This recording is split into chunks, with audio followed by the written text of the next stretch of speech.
প্রথমে আলুগুলোকে ভালোভাবে সিদ্ধ করে নিব। সিদ্ধ হয়ে গেছে, এখন আমরা আলুগুলোকে ম্যাশ করে নিব। একদম মিহি করে ম্যাশ করতে হবে না, গরম তাই চামচ দিয়ে করছি, ঠান্ডা হয়ে গেলে হাতে করলে ভালো। আলুগুলো ম্যাশ করা হয়ে গেছে, এইবার কেটে রাখা ধনেপাতা কুচি আর পেঁয়াজ আর শুকনো মরিচ ভেজে নিয়েছিলাম, এগুলো দিয়ে ভালোভাবে মাখিয়ে নেব। আর স্বাদ মতো লবণ দিয়ে নিলাম, আর টেস্টের জন্য একটু ম্যাজিক মশলা দিয়ে দিব।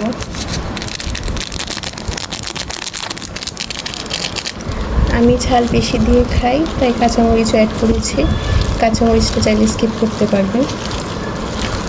এবার ভালো করে মাখিয়ে নেব।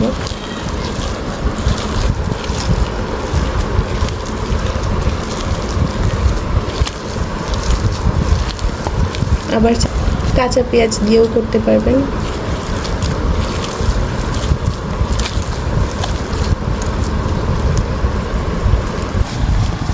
একটু চালের গুঁড়া দিয়ে দিলাম যাতে বড়াটা ক্রিস্পি হয়। এখন আমি নতুন একটি রেসিপি ট্রাই করছি। ফার্স্টে আমি 2টা রুটি বানিয়ে নিয়েছি। প্রথমে ভেবেছিলাম আলুর পরোটা বানাবো, তারপর ভাবলাম সবসময় তো আলুর পরোটা খাওয়াই হয়, আজকে নতুন কিছু ট্রাই করি। এই জন্য একটা রুটির উপরে আলুটাকে ভালোভাবে স্প্রেড করে নিয়ে তার উপর আরেকটা রুটি দিয়ে দিলাম।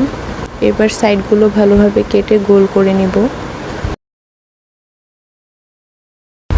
তারপর সব দিক থেকে একটু সুন্দর করে বন্ধ করে নিব। এবার ছুরি দিয়ে এক সমান করে কয়েকটা টুকরা করে নেব। দেখুন কত সুন্দর ফুলের মতো হয়ে গেছে। এইভাবে আরও কিছু অংশ কেটে নিব আর রোল করে নেব। আজকে রাতে ভাবছি ভাত খাবো না, তাই আলু দিয়ে অনেক রকমের আইটেম বানিয়ে ফেললাম। আলুর পরোটা, আলুর চপ, আলুর রোল।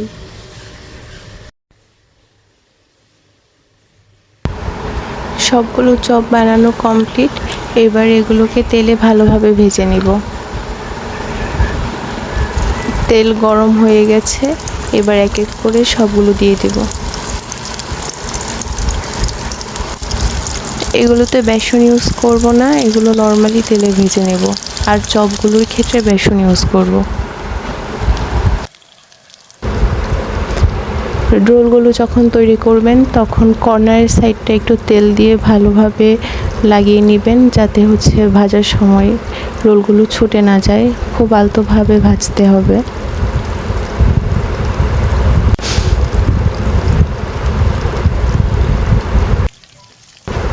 আমি 2 পাশে 5 মিনিট করে ভেজে নিয়েছি। এক পাশ ফুল ভাজা হয়ে গেলে তারপর আরেক পাশ ভেজেছি। এবার চপের সাথে খাওয়ার জন্য একটু সালাদ তৈরি করে নিলাম। এবার চপগুলো ভেজে নেব। এগুলো শেষে ভাজছি যাতে এগুলো নরম না হয়ে যায়। রোলগুলো নতুন ট্রাই করেছিলাম, কিন্তু খেতে অনেক বেশি মজা ছিল, অনেক বেশি ক্রিস্পি ছিল। গরম থাকতে থাকতে খেয়ে নিলে ভালো। টমেটো সসের সাথে অনেক ভালো যাচ্ছিল। চপগুলো চেষ্টা করবেন হালকা করে ভাজার জন্য, কারণ বেশি ভাজা হয়ে গেলে তখন আর আলু চপের ভেতরের ওই মোলায়েম ভাবটা থাকে না, বেশি ক্রিস্পি হয়ে যায় খেতে। আলুর চপগুলো খেতে অনেক মজা হয়েছিল, বেশ ঝাল ঝাল ছিল। টমেটো সস দিয়ে খেতে আরও ভালো লাগছিল।